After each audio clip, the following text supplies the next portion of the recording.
Hi there, this is Josh from Literary Gladiators, and today I'm here to talk about a play. I've been reading up on Samuel Beckett's plays as of recent. We went over his plays in a postmodernism class back in 2013, and then when I took an Irish literature class in 2015, we read and then watched Samuel Beckett's plays. And I've always found him to be fascinating because he really explores things for what they are, and the content of his plays, and it's much more fascinating to think about the content itself than actually what you see is often very complex. But the play that I'm going to be talking about in particular is one called Krapp's Last Tape. And it pertains to an older man who we make that assumption that he is an alcoholic because he does take time to leave the stage and drink 3 consecutive bottles. But Krapp is an older man, pushing 70. He is pretty much on his last leg. He's in his office. The work centers around him alone. It's in his office area. He's at his desk. Many of his drawers are locked with key, and he will unlock these in order to bring out the tape recorder or bring out a banana to eat. And then we get that sense of him listening to older recordings while also putting in a new recording. And there's a lot to think about because, while it's a very stop and go kind of play, I think if we were in the same situation as he was, we would be in a very stop and go kind of situation.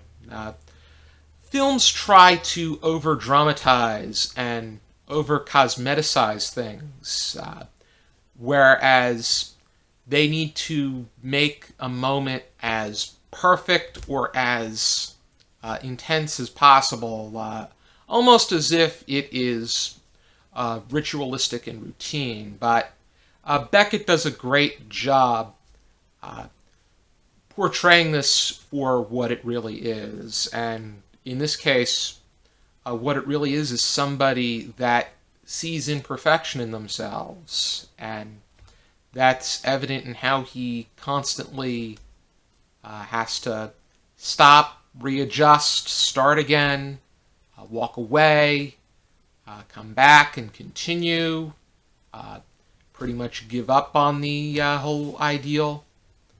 But I think there's also interesting details to take into account.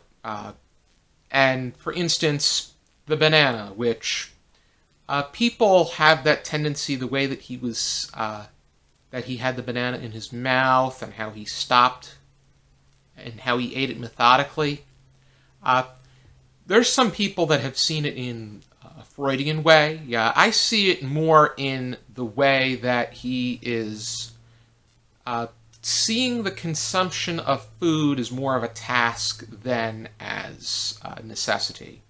Where he feels, in a way, it's a necessity, but it's more so the fact he's eating the banana because he knows he needs something to eat. And the banana is a simple and accessible food item, not just as a, not just from his point of view as the person in the play, but also from the person that is directing the play. It's a very basic fruit to prepare. You just peel and consume.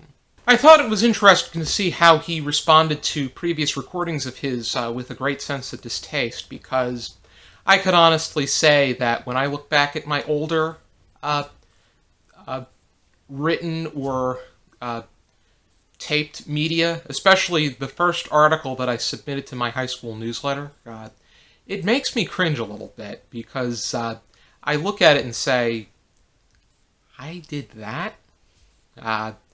I think, but I feel that I began to, with time, see a greater sense of approval for my writing, and in a way, a sense of appreciation for the item itself and how I submitted it. But I definitely see where he's coming at with how you look back at yourself and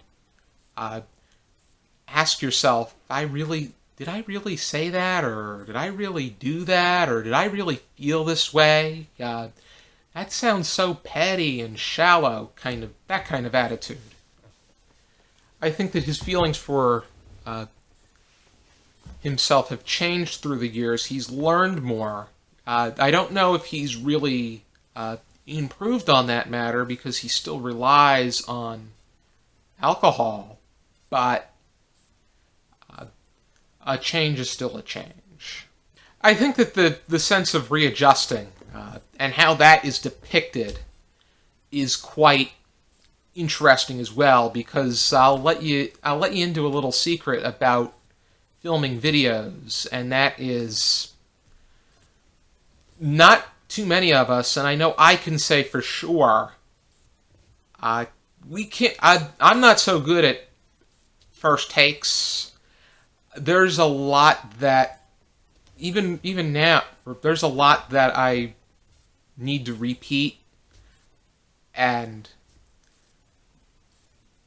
the first take isn't always the best for me. There's sometimes I need to readjust. There's sometimes where I need to repeat what I was saying so that it sounds clearer. But the only difference is, what I have going in my favor is the fact that I have the tools to edit the video or edit the recording. And Krapp didn't have that. He just had to readjust and then start over again. And because it's a tape recorder, he was able to hop around to the part that he wanted in particular. And it's funny that when he didn't get to the part that he wanted, he would curse loudly, try again, still not be at that part, curse even louder, and keep going until he got to the part where he was talking about a particular woman. What becomes of that situation remains enigmatic, because we are seeing this take place from his point of view, but yet we do not have that glimpse into his very own mind. We are still outsiders looking into the office, but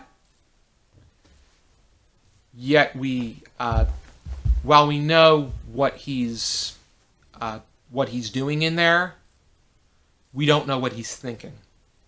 And so, while he's drinking bottle after bottle of alcohol, while we can make that guess that he is an alcoholic, we cannot jump to that conclusion. And why he eats the banana the way he does, we can't necessarily make a conclusion about that either. And I think that it's very interesting that Beckett makes us think about these things, and how Krapp is not very much different from you and I.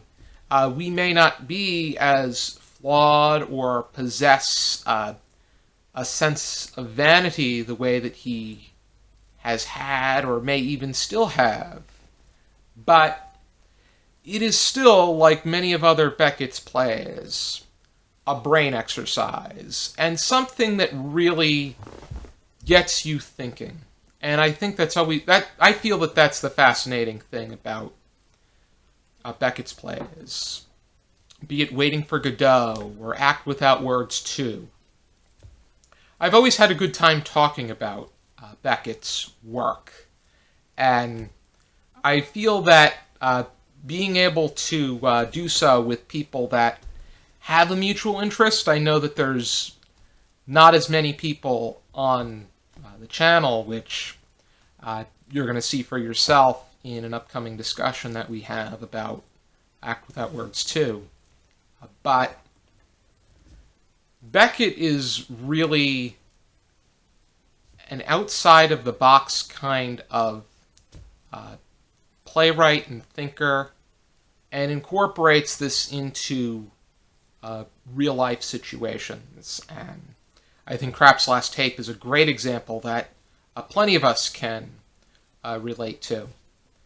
And it's also interesting to see the progression as far as age is concerned, because Krapp feels that he is aging at the age of 39 and is a bit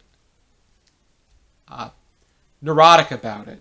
But when he gets to 69, he has come to terms to some extent about it. He's not as erratic about the aging process. It traces back to me to something that I read about the two happiest points of your life are when you're 23 and when you're 69 years old. And it's interesting how, at this point, if it's 30 years after he's 39, it would point to the fact that he is 69 during this play. I thought that Krapp's Last Tape was a very intriguing, thought-provoking play. I think that just about everything that I've read from Beckett is worth re-examining.